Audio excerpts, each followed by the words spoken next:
Hello everyone, welcome back to my channel. I'm going to start now my series of teaching SAT math problems. I'm going to solve this time the solutions for the new SAT math multiple choice practice test 1, the latest SAT practice test. Alright, without further ado, we will start the test now. This is a 15 question test, and the first part is the no calculator part. Okay, our first problem is which of the following equations has a vertex of 3 comma negative 3. Okay, for our answers, our choices are all parabolas. Okay, and let us remember that the parabolas that is there has a vertex not at the origin or not at 0 0 and opens upward or downward, the standard equation must be y equals a times x minus h squared plus k, where the vertex of the parabola is equal to hk. Okay, if we are going to compare the standard equation here with the choices and our given vertex, it's obviously that the answer of this problem is letter A. Okay, because our vertex here is 3 negative 3. If you're going to plug in the value of h and k to this standard form equation, and where our a is 5, our h is positive 3, and our k is negative 3, we will end up getting the same equation as letter A. So that the answer of this problem is letter A. Again, let's double check. If A is 5, so 5 times x minus 3 squared plus the k, which is negative 3. So that is equivalent to minus 3, which is exactly the equation in letter A. Okay, now let's go to the second problem. A beverage store charges a base price of X dollars for one keg of root beer. A sales tax of a certain percentage is applied to the base price, and a tax deposit for the keg is added if the total amount in dollars paid at the time of purchase for one keg is given by the expression 1.0x plus 17. Then what is the sales tax expressed as a percentage of the base price? Okay, again, let's analyze the problem thoroughly. It says that the beverage store charges the base price of X dollars for one keg of root beer, and there's a sales tax in percentage that is applied to the base price, and another untaxed deposit added. So if this is our expression for the total amount, or the total amount to be paid at purchase, where's our pen? This one. It seems that this 0.07 is the sales tax. Okay, the sales tax is 0.07, or in percentage that's 7%, and this 17 here is the untaxed deposit. Okay, because if you're going to charge 7% tax to the sales, our amount would be 107% of that price, or 1.07, which is 1.07 of the price, which is X dollars. So it's obviously The the sales tax is 7%. Okay, 0.07 is 7%. So the answer for this problem is letter C. Okay, so that's the answer to problem number 2. Okay, let's go back again. Our answer for number 1 was A. Let's tick that letter. For number 2, that's letter C. Later we will know our score in this test after we finish all the questions. Let's now proceed to problem number 3. Side took out a cash advance of $D from a financing company. The company deducts a fee of 1/3 of the original advance amount, along with a wire transfer fee of $30. Which of the following represents the final advance amount that side receives after all applied fees in dollars? Okay, this is an easy question, easy problem. So side took out a cash advance of $D, but the company deducts 1/3 of it. So from $D, uh, where's our pen? Okay, from $D, we subtract 1/3 of it. So side can get only 2/3 of the amount uh, he cash advanced. So that's only 2/3 of the $D, but he will not take all this home because there is a wire transfer fee of $30. So the final advance amount that side will receive is only 2/3 of D minus $30. And our answer for this problem is choice D. Choice D is 2/3 D minus 30. Okay, that's the answer to this problem. Okay, let's tick letter D for number 3. Problem number 4. What is the equation of a line that contains the point 1/6 and has a y-intercept of 4? Alright, so we are given here a line with a given point and a given y-intercept. Okay, in order to find the equation of that line, we're going to formulate the equation sorry, in y-intercept form, which is y equals mx plus b, where m is the slope of the line and b is the y-intercept. Okay, this is the equation that we are going to formulate. First, we're going to find the slope of the line because we have two given points here, the point 1/6 and the point 0.4. At y-intercept of 4, the value of x is 0. So we have two given points of the line.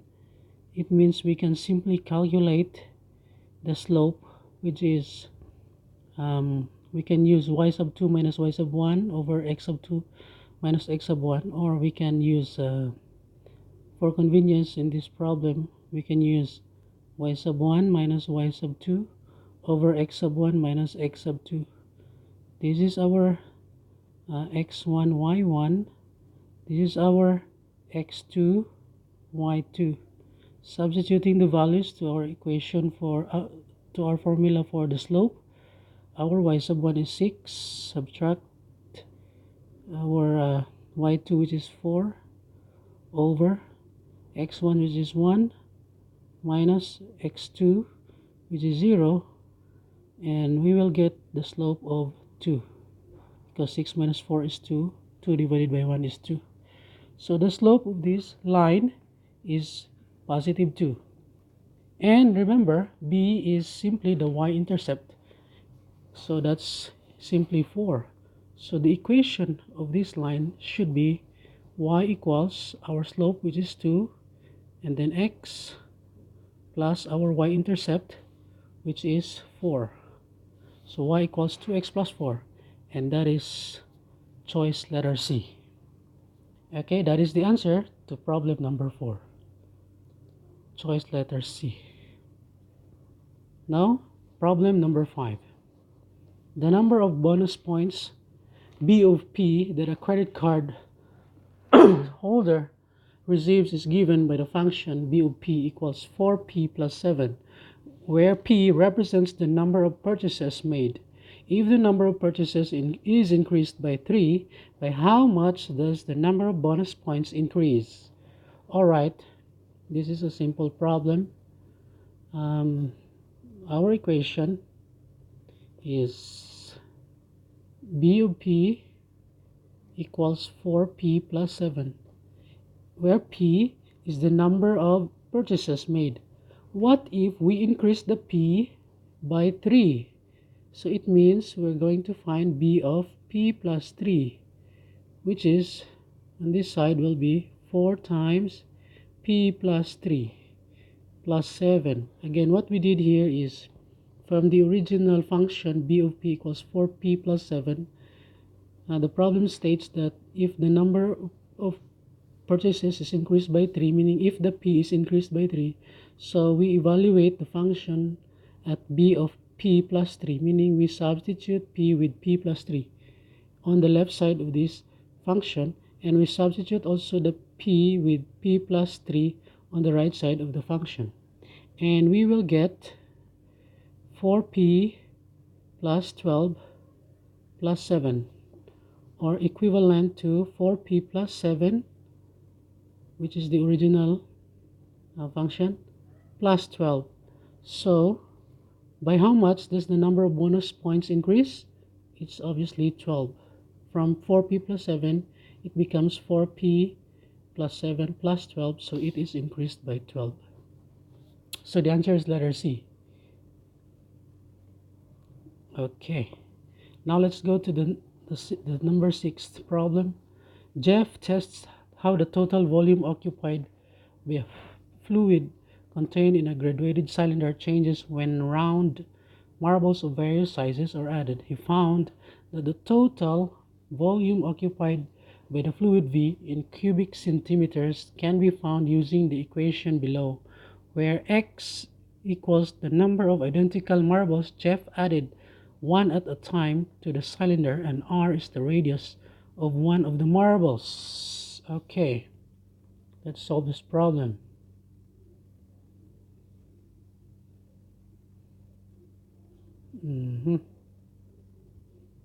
So this is the total volume of the fluid with the X number of marbles, where R is the radius of one of the marbles. X identical marbles. Okay, now it says that if the volume of the graduated cylinder is 96 pi, meaning the total volume with the marbles already, then what is the maximum number of marbles with a radius of 3 centimeters that Jeff can add without the volume of the fluid exceeding that of the graduated cylinder?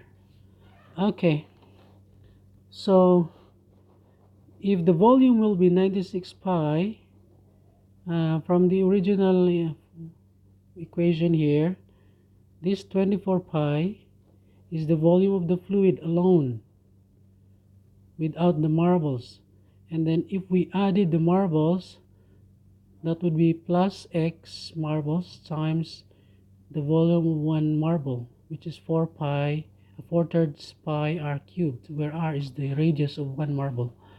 So if the volume of the graduated cylinder is 96 pi cubic centimeters, we will subtract 96 pi with 24 pi to get the total volume of the marbles, okay, of the marbles that is put into the graduated cylinder.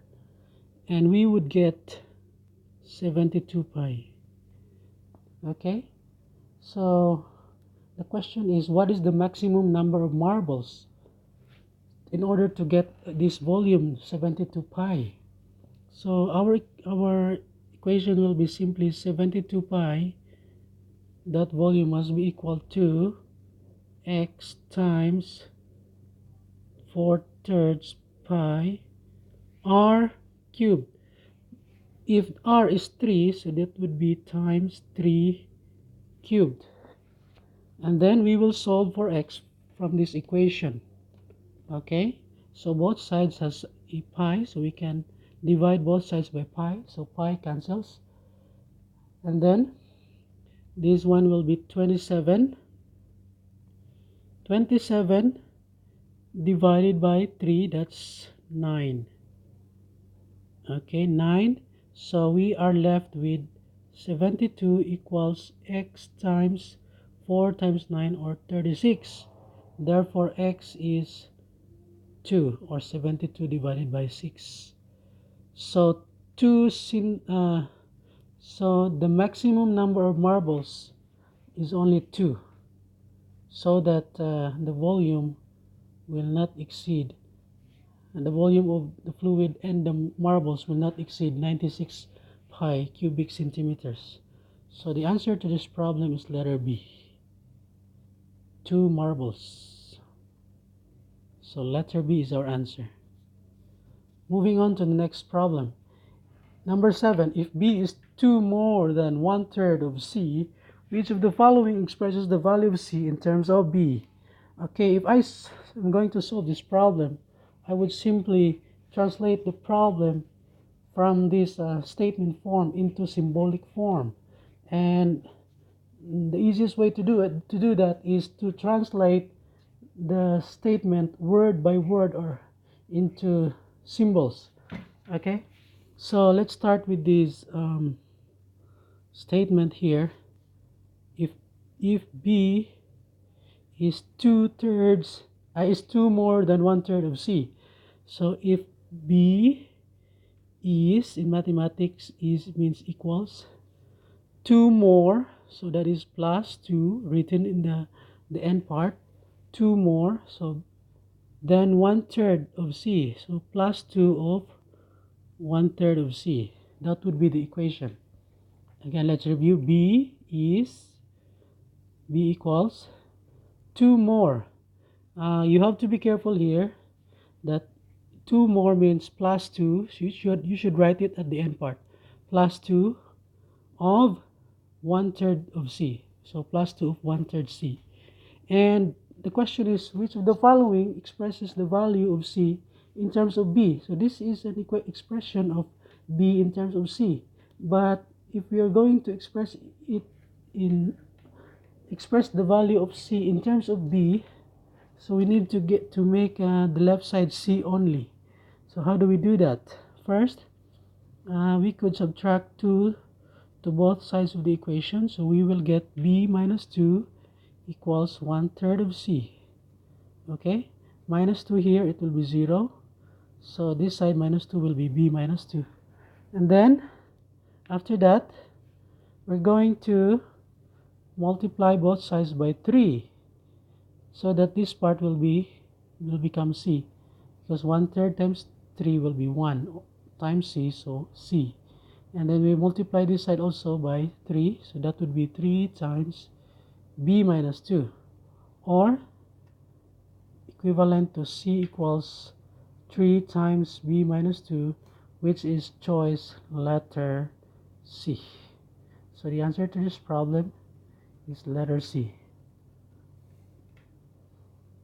Next, the rotation rate of a mixing blade in rotations per second slows as a liquid is being added to the mixer. The blade rotates at 1000 rotations per second when the mixer is empty. The rate at which the blade slows is 4 rotations per second, less than 3 times the square of the height of the liquid. If h is the height of liquid in mixer, which of the following represents r of h, or the rate of rotation? Okay, Originally, the blade rotates 1000 RPS, or rotations per second. So 1000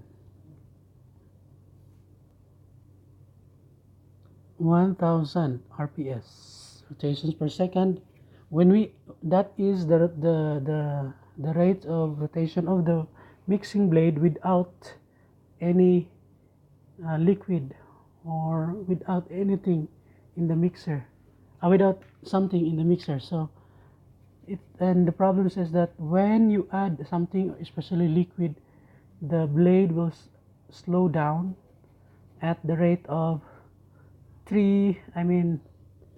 it will slow down at the rate of 4 rotations per second, less than 3 times the square of the height of the liquid. So that would be the question would be, what would be the rate of rotation after adding the liquid with height h? So that would be, this original rate would be subtracted by, okay, this part here, 4 rotations per second less than 3 times the square of the height of the liquid. The height of the liquid is h, which is 4 rotations per second less. So that is minus 4 rotations less, minus 4 rotations per second, because that's the meaning of 4 rotations per second less. Minus 4 than, or minus 4 of 3 times the square of the height. So 3 times the square of the height of the liquid. You have to group them together. So this would be the final rate of rotation of the mixing blade. The original 1000 rotation per second will be subtracted by 4 rotations per second less than 3 times the square of the height of the liquid, and that answer is equivalent to letter D. So the answer to this problem is letter D. Next, problem number 9. A dental hygiene company is creating a new 24-ounce tube of toothpaste by combining its most popular toothpaste, Cavity Crusher, and Bad Breath Obliterator.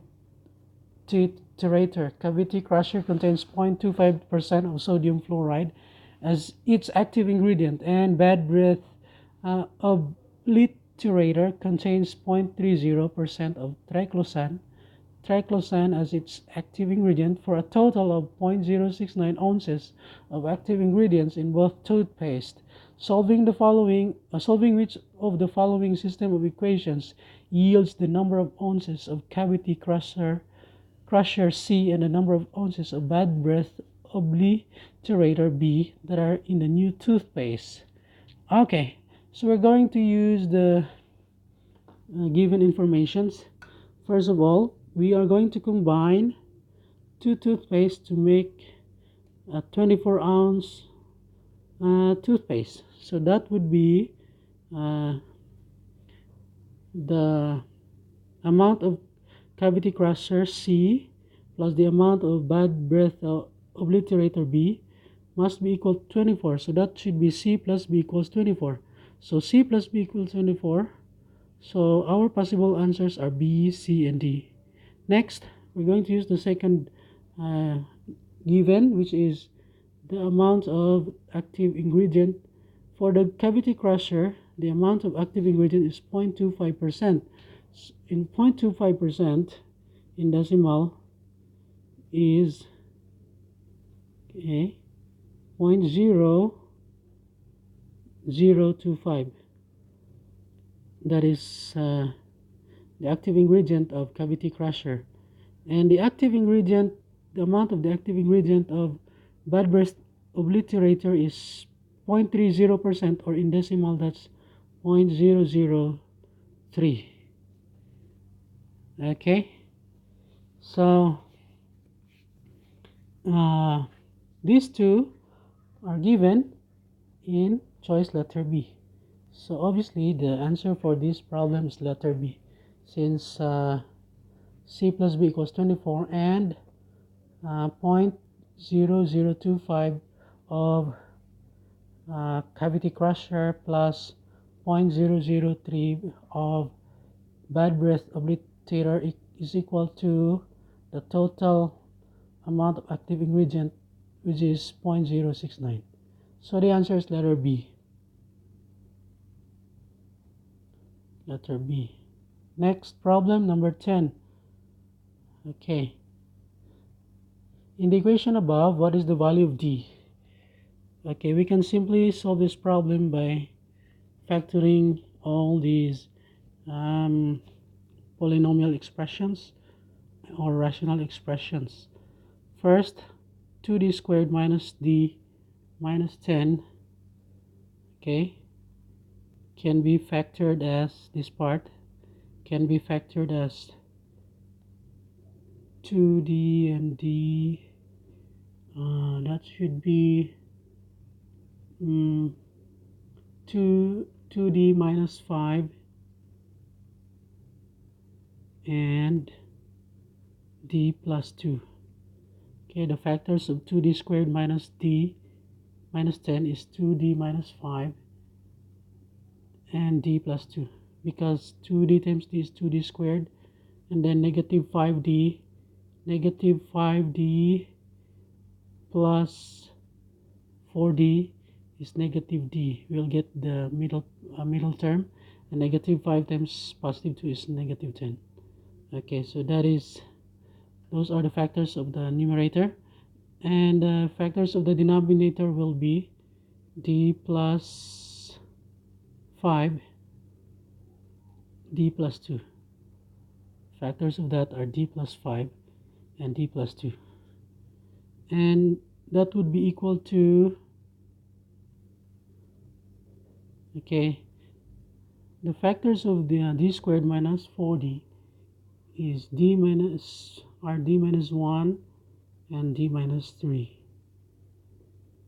and then the factors of d squared plus 2d minus 15 are d plus 5 and d minus 3.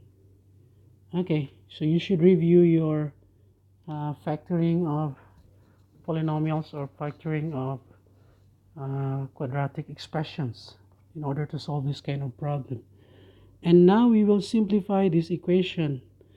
D plus 2 over d plus 2 is equal to 1. Also, they cancel out. Also, this one, d minus 3 and d minus 3 cancel out. And then we are now left with 2d minus 5 over d plus 5 and d minus 1 over d plus 5. And we have a property in equality that if two fractions have equal denominator, then we can simply cancel the two denominators and we just use the numerators in the equation. So this equation now is equivalent to 2d minus 5 equals d minus 1. So, and why can we do that? We can do that because we can multiply both sides of this equation by d plus 5. So the d plus 5 will cancel out in the left side of the equation, and the d plus 5 in the right side of the equation will also cancel out, and we will be left with 2d minus 5 and d minus 1. And this equation now is equal to d equals positive 4, because 2d minus d is d and negative 1 plus 5 is 4. So the answer to this problem is letter C. Okay, letter C. Now let's go to number 11. 5 more problems to go. Which of the following is a possible equation for a circle that is tangent to both the x-axis and the line x equals 4? Okay, so all these choices, all the equations look like all the answers in our choices are possible, because first of all, in order to have a circle with which is tangent to x-axis and tangent to the line x equals 4, that circle should have a radius of 2. And remember, the standard form of a circle with a center hk or not at the origin and with radius r must be equal to x minus h squared plus y minus k squared equals r squared. So all of them have a radius of 2. And then if we are going to consider the given information that the circle must be tangent to the x-axis and the line x equals 4, so we can illustrate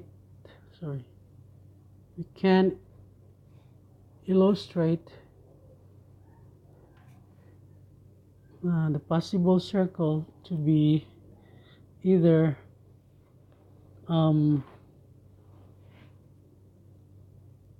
should be first it should be tangent to the x-axis and x equals 4.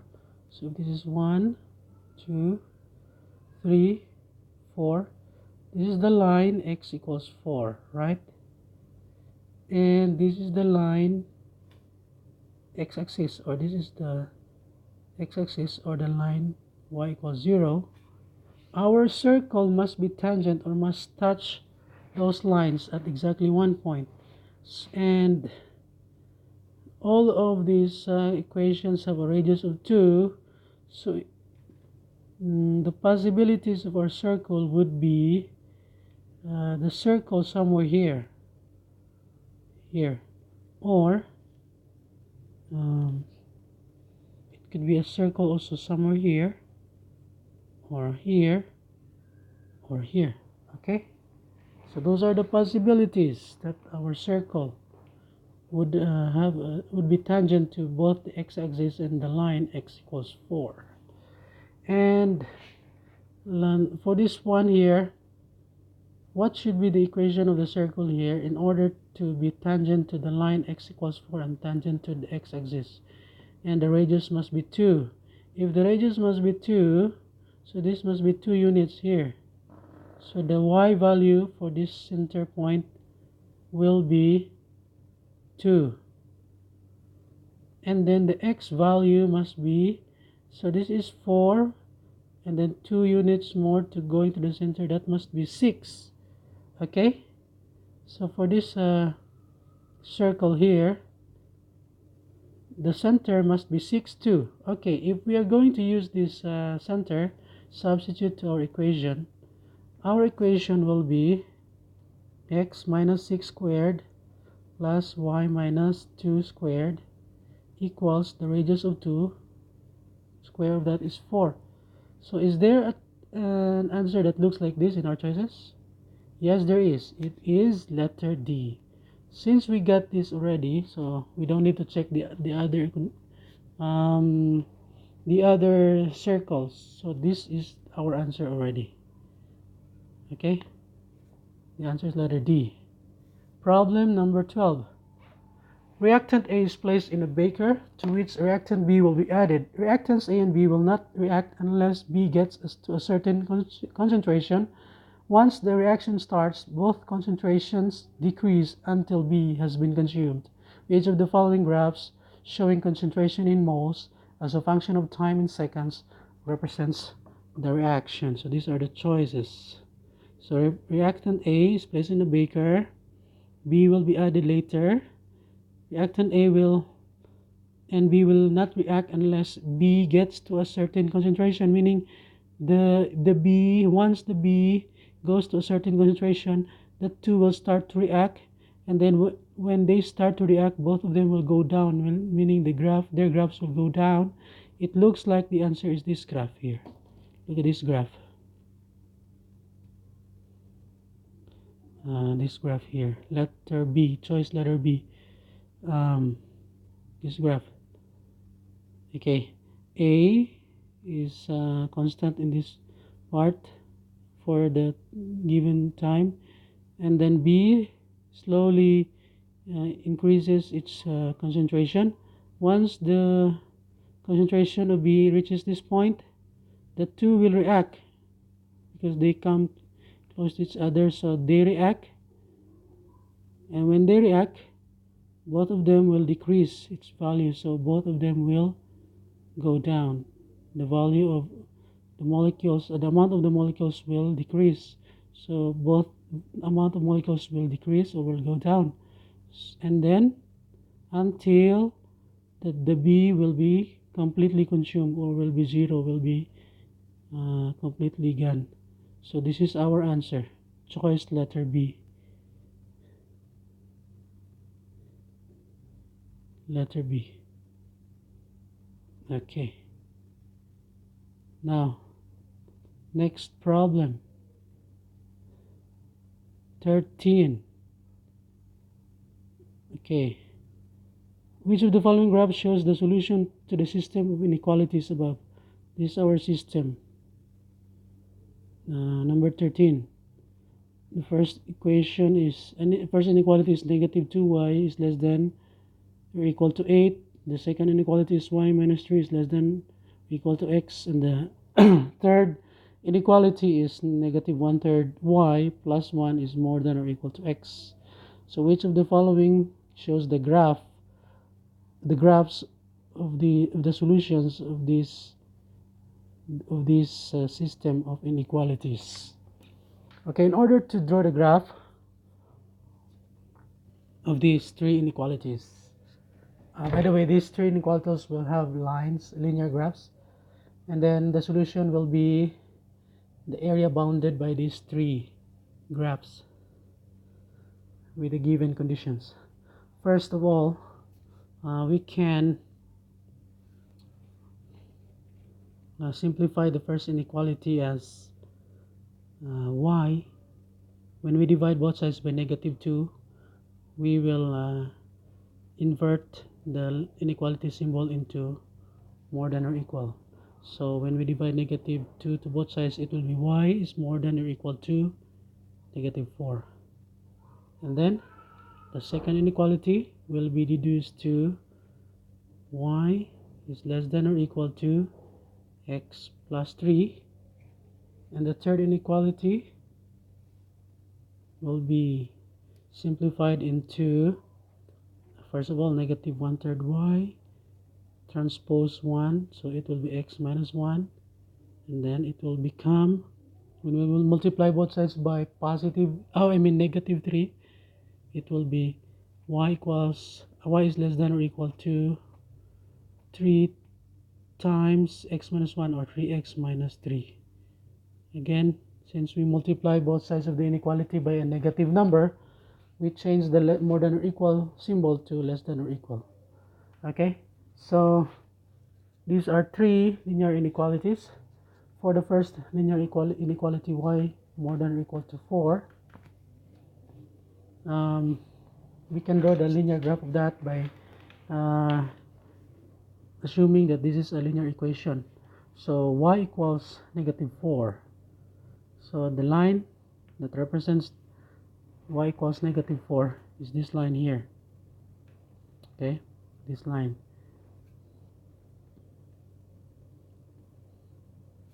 Yeah, this is the y equals negative 4. So y more than or equal to negative 4 should be the area above this line. So it seems that this choice letter A is the answer already. But let us check with the other two linear inequalities. The second linear inequality is y is less than or equal to x plus 3. We can convert that to the linear equation y equals x plus 3. So it is a linear equation with y-intercept of 3, this one, and the slope of 1, which is this line. So this line clearly represents the equation y equals 3. And the inequality y is less than or equal to x plus 3, it means that the area is below this line. So the area below this line should be the solution, and the shaded area is also below this line. So this could be the answer. So finally, we'll check with the third inequality. If we transform this inequality into equation, um, it should be a line that has a y-intercept of -3, y-intercept of negative. By the way, sorry, it's not negative, it should be +3, because negative, multiplying -3 to this equation, both sides of this equation will yield y is less than or equal to 3x,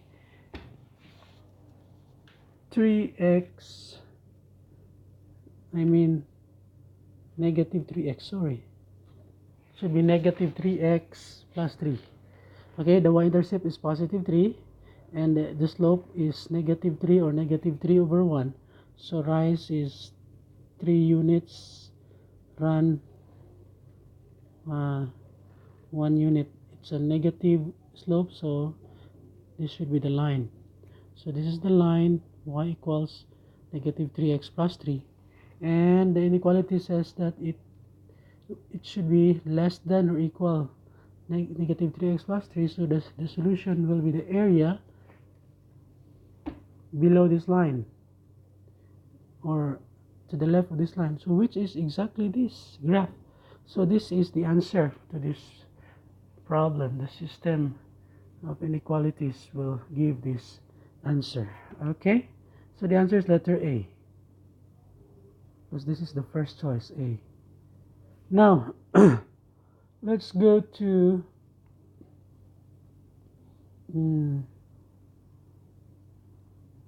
number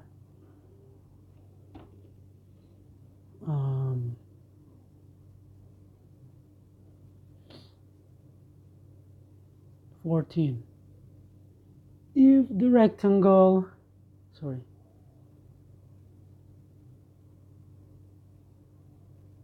14, this is the rectangle ABCD. If rectangle ABCD is an area of 324, and the tangent of angle BCA, where is angle BCA? Not shown in the figure, so we can draw that triangle BCA. So the angle BCA is this angle. So the tangent of this angle is 4/9. Which of the following is closest to the length BD? So we're going to find BD. So we're going to find this one,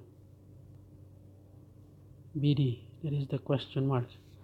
Okay, so the given is the ratio of the tangent to this angle, 4/9. Remember, tangent is tangent of the angle. Let's say this is angle theta, is equal to the opposite side divided by the hypotenuse side of the right triangle. The opposite of this angle is 4, because the ratio is 4/9, but it's not, we don't know if it's only 4 or a multiple of 4, so we could let this side be 4n, multiple of 4, and the hypotenuse is a multiple of 9, in order to get a ratio of 4/9, because the ratio of opposite over hypotenuse must be 4/9. So we let this side be 4n and this hypotenuse side be 9n.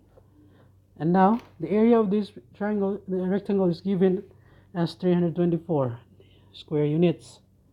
Okay, so remember, to get the area of a rectangle we need the length and the width.